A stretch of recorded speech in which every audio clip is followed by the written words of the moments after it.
Deus no Antigo Testamento é machista e misógino. Será? Eu acho que não.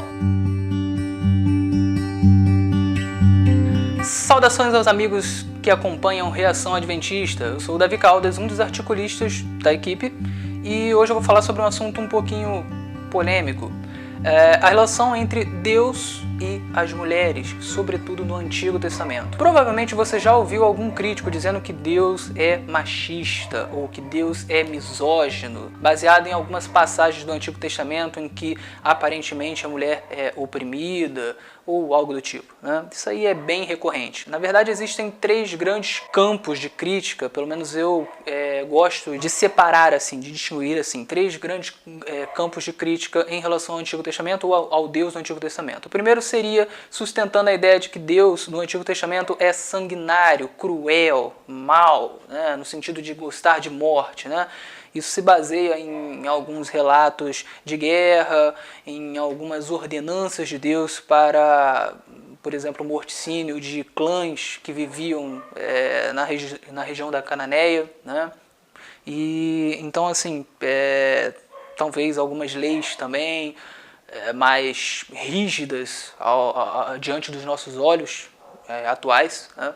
Então isso dá um substrato para que as pessoas digam que Deus era cruel, que era sanguinário. Esse é um dos campos de crítica em relação a Deus no Antigo Testamento. Um segundo campo seria a de que Deus era favorável à escravidão, seria um Deus escravagista. Então Deus no Antigo Testamento, ele seria alguém amigo dos senhores de escravos. E existe um terceiro grande campo de crítica, que é justamente o que é o tema desse vídeo, que seria a relação de Deus com as mulheres. Esses e outros assuntos eu trato nesse livro aqui.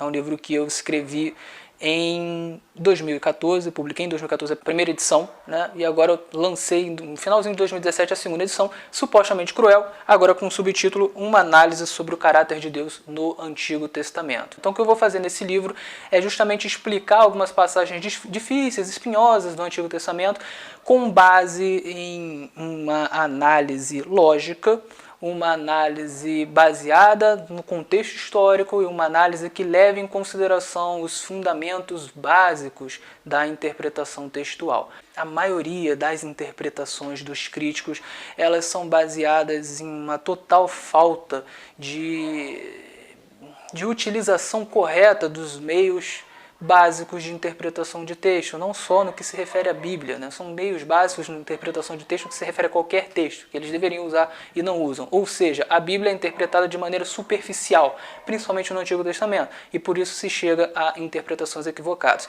E nesse vídeo eu queria dar um exemplo, apenas um exemplo, para vocês entenderem do que eu estou falando. No que diz respeito a essa questão das mulheres, os críticos, eles, em geral, quase sempre, projetam a sua visão cultural que tem hoje, né, das coisas para aquela época, para as pessoas daquela época. Ou seja, eu olho para aquela época com o olhar que a gente tem hoje.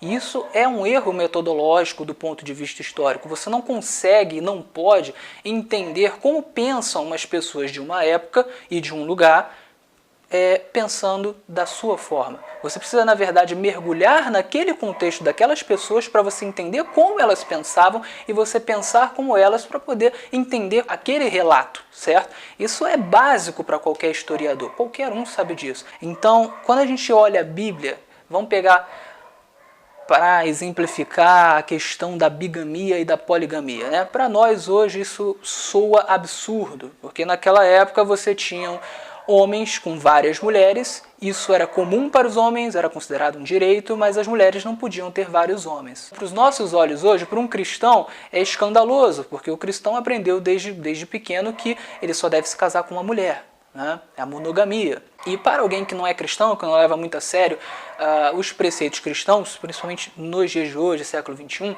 ele vai entender sob o prisma dos direitos iguais. Se o homem pode ter muitas mulheres, a mulher também pode ter muitos homens, e aí tá tudo bem, tá tudo certo. E não se pensava assim naquela época. O problema do crítico é que o crítico ele vai tentar pegar esse pensamento de hoje e projetar nas pessoas daquela época como se elas pensassem assim. Pegar um exemplo bíblico. Sara, mulher de Abraão. Sara era estéril já era bem idosa, tinha uma idade avançada. Abraão também já era bem idoso. Eles não tinham filhos, né? Segundo o relato bíblico, Deus prometeu um filho a eles, mas isso demorou muito para acontecer. Então, nesse meio tempo, Sara sugeriu ao seu marido Abraão que ele tomasse a sua serva de confiança para que tivesse um filho com ela e fosse o filho do casal. A sugestão partiu de Sara.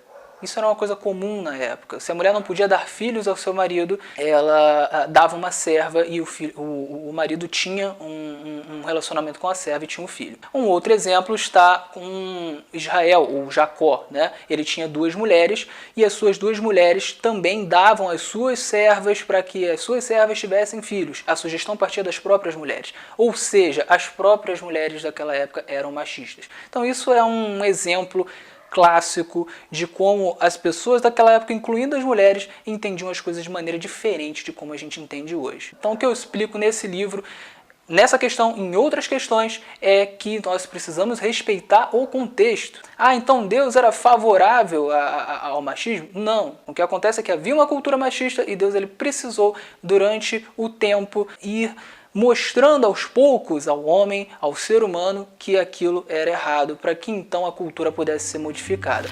É isso aí, eu espero que vocês possam curtir a leitura do livro. Nós vamos deixar o link aqui para quem quiser comprar. Teremos outros vídeos do Reação Adventista.